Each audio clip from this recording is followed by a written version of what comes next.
ব্যাগটা ঠিক মতো খুলে দেখো উনি ভেতরে কি কি আছে। ব্যাগটা রাখো টেবিলের উপর।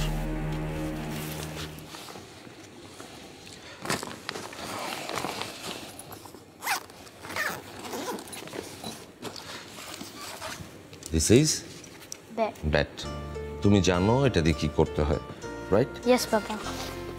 এটা হচ্ছে হেলমেট। হেলমেটের কাজ কি? আমাদের মাথা সেভ করে। মাথা সেভ করবে, হ্যাঁ। এবং হেলমেট পরলে হেলমেটের সামনের এই যে হুডটা আছে, এই হুডটা তোমার বলের দিকে কনসেন্ট্রেট করতে খুব সুবিধা করে, তোমার আইসাইট কনসেন্ট্রেট করতে সুবিধা করে হেলমেট।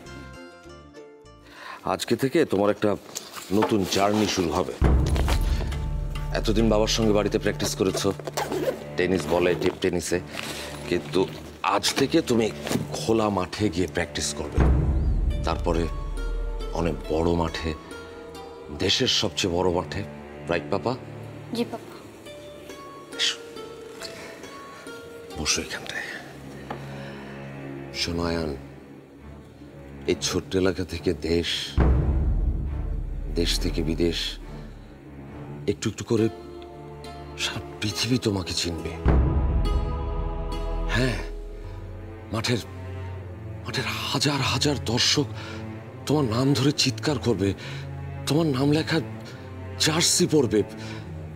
পৃথিবী দেখবে এক নতুন অলরাউন্ডারকে, এক নতুন মাশরাফিকে, যে কিনা অদম্য, লড়াকু, দৃঢ়প্রত্যয়ী। হ্যাঁ, আজ থেকে পথ চলা শুরু হলো আরেক নতুন মাশরাফির। আয়ান, পাপা বলো, তুমি আমার এই স্বপ্নটা পূরণ করবে তো? পাপা, করবে তো আমার স্বপ্নটা পূরণ? ইয়েস পাপা। সাবাস সাবাস। আমি জানতাম আজ থেকে শুরু হচ্ছে তোমার নতুন জীবন। হ্যাঁ,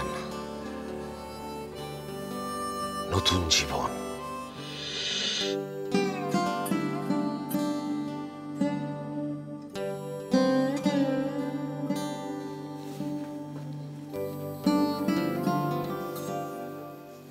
মাশরাফি, মাশরাফি, উফ, কেন যে তোমার মতো হতে হবে?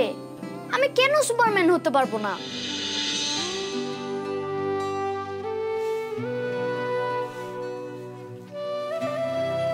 তোমার কি মন খারাপ?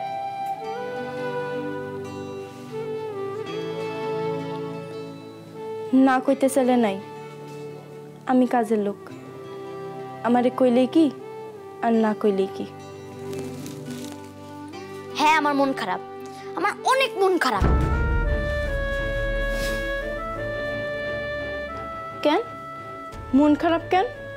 খালুজান বকছে? পাপা তো আমাকে বকে। আর আজকে কি বলেছে জানো? আজকে বলেছে আমাকে নাকি ক্লাবে ভর্তি করবে। আর ক্লাবে ভর্তি করলে তো আমাকে প্রতিদিন মাঠেই খেলতে হবে। খেলতে হইব? এটা তো আরো ভালো কথা। খেলতে যাওয়ার কথা শুনে কি কেউ মন খারাপ করে নাকি? তুমি পুরা মাঠ দৌড়াইবা, পাখির মতো সুইটা বেড়াইবা। ইস, জানো গ্রামে যখন আমি আমার ভাইয়ের সাথে খেলতে যাইতাম কি যে মজা হইতো। খেলতে আমার ভালো লাগে না, আমার একটুও ভালো লাগে না খেলতে। কেন ভালো লাগে না কেন? ও বুঝছি, খালুজান খালি কয় এমনে খেলবা অমনে খেলবা, এই জন্য ভালো লাগে না। জানি না মনি, তুমি আমাকে একটা বুদ্ধি দাও, প্লিজ একটা বুদ্ধি দাও, যেন পাপা আমাকে আজকে আর মাঠে না নিয়ে যায়।